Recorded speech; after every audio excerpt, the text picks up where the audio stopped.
네, 여러분 안녕하세요. 비가 촉촉이 내리는 화요일입니다. 오늘 7월 23일 시장 이슈 브리핑 바로 시작하겠습니다. 자, 오늘 시장 분위기부터 보겠습니다. 오늘 시장 분위기는 다우와 나스닥이 올랐는데 우리 시장은 어떻게 될까? 이런 분위기였어요. 따라서 오늘 시장이 장중에 오르락 내리락 변동성이 매우 컸습니다. 잠시 뒤에 그 내용을 살펴보겠고요. 자, 나스닥 기술주 강세였죠. 하지만 미국 시장도 변수 우려 때문에 조심조심하는 분위기였다. 그렇게 압축할 수 있겠습니다.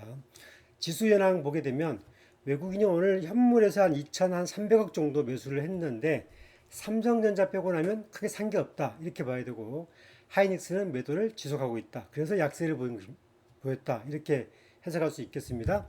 오늘 강했던 내용은 전력 설비, 전선, 조선, 화장품, 낙폭이 강했던 테마들이 오늘 실적을 바탕에 두고 반등을 했고요. 2차 전지는 대부분이 저점 기준을 이탈하는 그런 모습들을 보여주고 있습니다.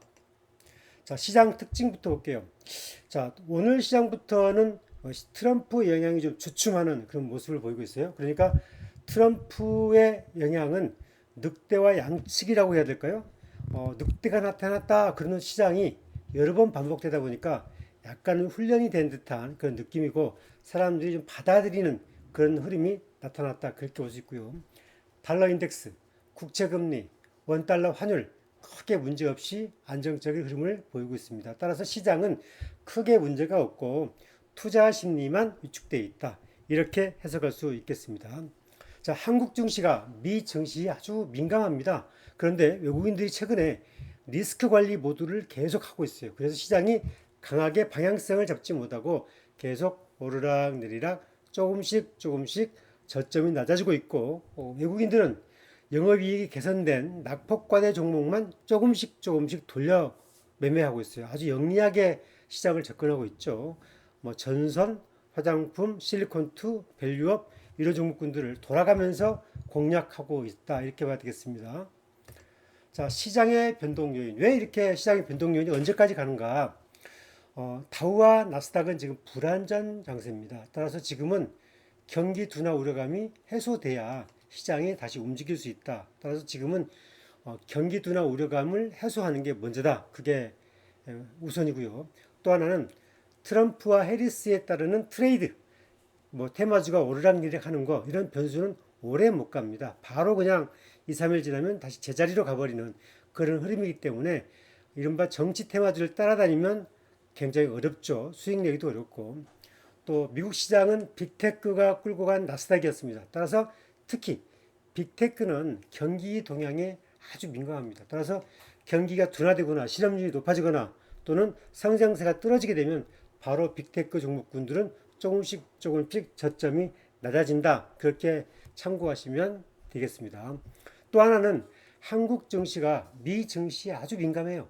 따라서 외국인 리스크 모드 관리 모드가 계속되고 있는 한은 우리 증시가 외국인이 메이저로 주식을 사주지 못하면 우리 시장은 개별 테마주가 움직이는 순환매가 계속될 수밖에 없다 이렇게 봐야 되고요. 따라서 앞으로 시장은 금리 인하가 방향이 좀 확정되고 경기 연착륙이 확인이 돼야 시장은 다시 정비된다 그렇게 볼 수 있겠습니다. 자, 이번 주 주요 지표들이 있죠.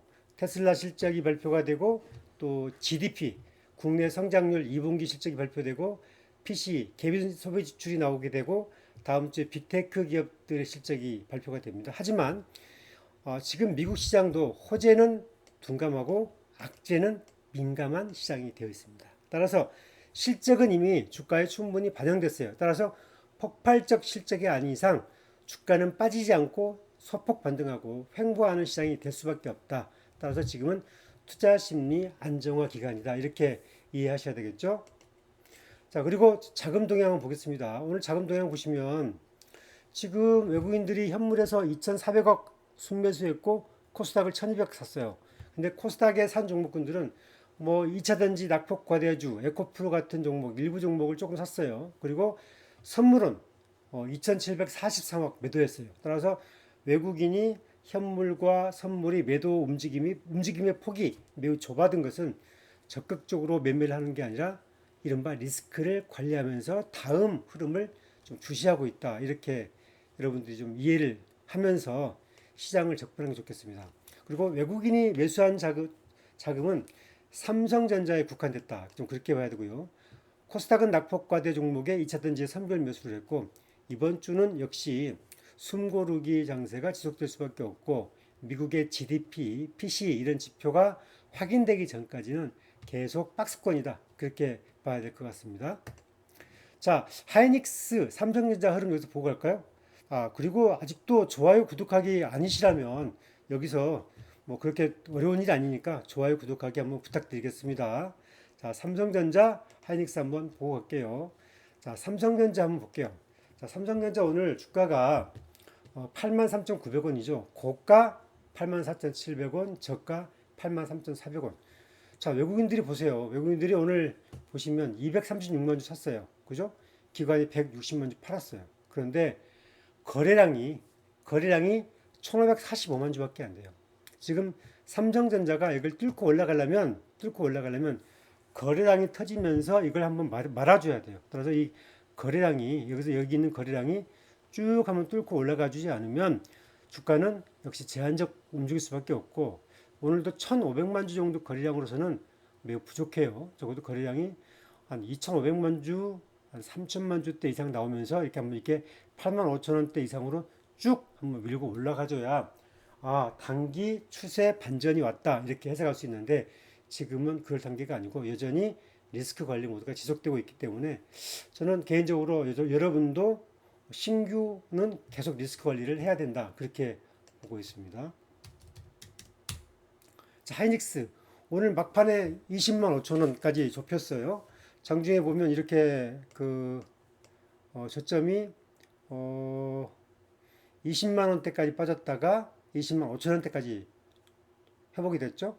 뭐 거래량은 587만 주, 그러니까 587만 주인데 지금 오늘 이 시장을 보게 되면 개인들이 지금 이 시장을 낙폭과대라고 사고 있는데 외국인은 지금 5일째 순매도하고 있어요. 하이닉스를 외국인들을.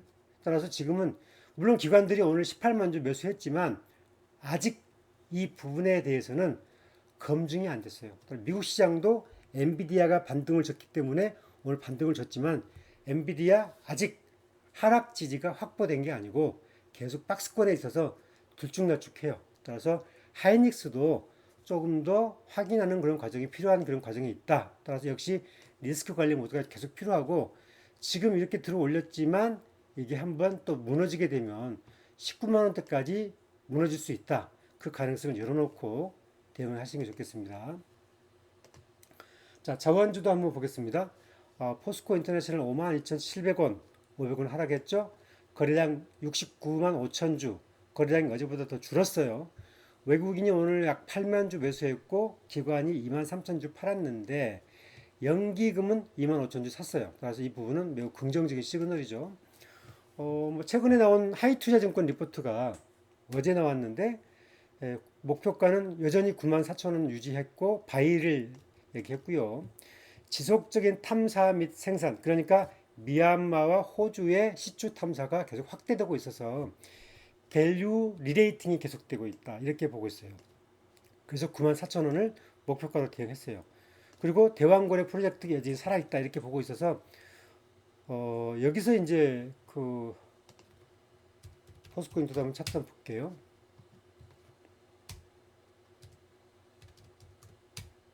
자, 이렇게 주가를 보면 일봉 차트죠. 일봉 차트 오늘 52,700원이죠. 거래량은 뭐 계속 이제 떨어져 있는 상태죠. 그래서 거래량이 떨어져 있기 때문에 거래량의 의미는 별로 없어 보이고 그리고 주가도 계속 박스권 내에 있어요. 물론 뭐 이렇게 이틀 전에 이렇게 올라간 적도 있었지만 아직 거래가 동반되지 않는 가운데 하락하는 이 부분들은 뭐 약간의 개인들이 치고받는 매물 정도 그렇게 해석해야 되고 이 부분은 빠르게 여기 있는 5만 8천 원대로 올라가 주는 거 거래량이 500만 주 이상 터져주는 거 이 시그널이 와야 되는데 이 부분은 아무래도 25일 실적이 1차적인 변수 그리고 대왕거래 가스전 후속 테마 일정이 어떻게 되느냐가 변수일 것 같습니다. 따라서 시장은 대왕거래 하나가 확실하게 되면 아마 대왕거래는 이 72,800원 전고점을 뚫고 갈 수 있는 그런 에너지가 충분하기 때문에 그 시너지를 확인할 때까지는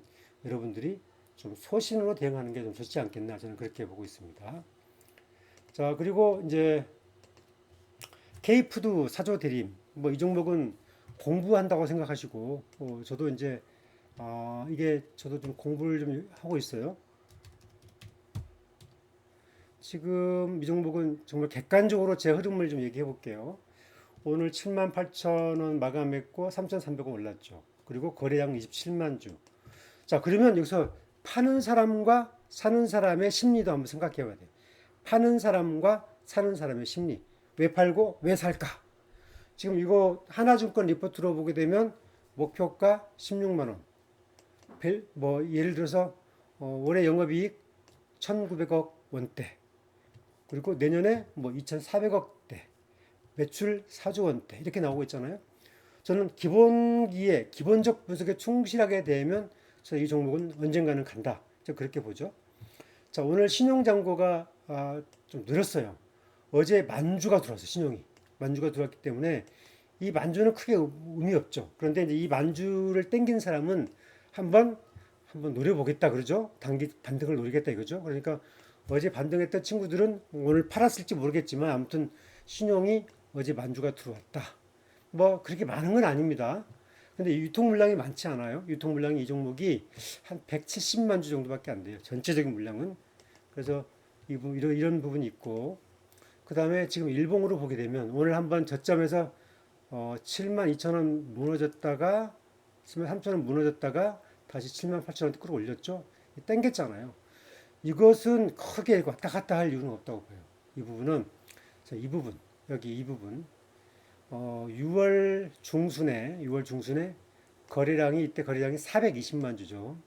420만 주 이 거래량이 어디로 가버렸냐? 이 물량이 안 나왔다는 거죠. 아마 이 거래량이 있다고 하면은 뭐 분석해 본다면은 이렇게 계속 6월 15일부터 17일부터 6월 7월 25일까지 이렇게 찔끔찔끔 팔았다. 이렇게 볼 수 있겠죠? 그런데 그렇지 않아요. 또 이때 한번 또 120만 주 나왔잖아요. 7월 9일날 120만 주 나왔잖아요. 이 흐름으로 보면 이때 산 사람도 있고 판 사람도 있는데 이 물량이 아직 안 나왔어요. 그래서 저는 이게 딱 홀드되어 있는 물량 아닌가? 그리고 이 부분은 기본적 분석으로 봐야 되는 게 아닌가? 그래서 이런 것들은 단기에 출렁출렁 따라다니면 안 되고 내가 그냥 한번 기본적 분석에 목표가 16만 원 나왔으니까 한 13만 원 이상에 한 팔아볼래. 그리고 내년에 영업이익 흐름 보면서 한번 기본적 분석에 충실해 보겠다. 이런 전략을 해야 흔들리지 않고 대응할 수 있다. 좀 그렇게 봅니다. 아무튼 제가 이런 부분들은 이런 공부하는 흐름에서 분석을 해드렸고요. 또 그다음에 이제 시장 흐름 다시 한번 정리하겠습니다. 지금 시장은 금리 인하보다 경기 연착륙이 더 중요하다. 이렇게 봅니다. 저는 금리 인하 하는데 금리 인하 아무 소용 없어요. 경기 연착륙 실패하면 주가 떨어집니다. 그리고 빅테크의 호실적은 주가에 이미 반영됐다. 그래서 매수세가 유입되려면 시간이 필요하고 빅테크의 실적 검증, 그 다음에 경기 연착륙의 확인 이런 과정이 좀 필요하다 말씀을 드립니다. 그리고 정치적 변수 따라 시장은 들썩들썩한다. 그리고 늑대와 양치기의 교훈을 계속 생각해 봐야 된다. 따라서 뭐 트럼프 트레이드 때문에 주가를 막 팔고 또 해리스 트레이드 때문에 주가를 사고 이러면 안 되고 이럴 때일수록 이른바 좀 여유 있게 자기만이 대응할 수 있는 종목군들이 좀 필요하다. 저는 그렇게 보고요. 그리고 미국의 투자자들은 기간 조정 확인까지 관망세가 늘 것이다. 저는 그렇게 봐요. 따라서 왜냐하면 미국이 그렇게 좋을 리가 없잖아요. 뭐 소비 지표 낮아지고 있고 실업률 올라가고 있고 금리 인하 불확실하고 트럼프 당선 확실하고 이런 변수가 들썩들썩한데 주가가 올라갈 수 있는 환경이 아니잖아요. 따라서 지금은 충분하게 기간 조정 확인 때까지 있기 때문에 적극적인 패턴 구도는 충분한 관망, 그 다음에 나의 종목 압축 그런 전략이 필요하고 저는 국내 시장에서는 낙폭과대 내년을 대비하는 성장주 찾기가 필요한 시점이다. 저는 그렇게 봅니다. 내년을 대비한 성장주 찾기 이게 필요한데 여러분이 그런 종목군 중심으로 지금은 이렇게 좀 잘 골라내는 그런 과정들이 필요하다. 저는 그렇게 보고 있습니다. 자, 오늘 시장 분석은 이렇게 하고요. 일부 우리 회원님들이 저의 마이크 톤이 좀 낮다. 그래서 목소리를 높여달라 이런 부탁을 해서 제가 일부 목소리를 높여봤습니다. 그리고 언제든지 좋은 제안이나 의견은 댓글로 남겨주시고요. 또 제가 목소리가 좀 허스키해요. 제가 어떻게 보게 되면 가수 채백호 씨의 목소리가 비슷해요. 또 그 노래를 잘합니다. 따라서 제가 채백호 씨의 톤이기 때문에 목소리가 좀 약간 허스키 톤이다. 그걸 좀 이해해 주시면 좋겠습니다. 자, 저는 오늘도 최선을 다하겠습니다. 그리고 좋아요, 구독하기 꼭 부탁드립니다. 그냥 가지 마시고 꼭 좋아요, 구독하기 부탁드리겠습니다. 자, 감사합니다.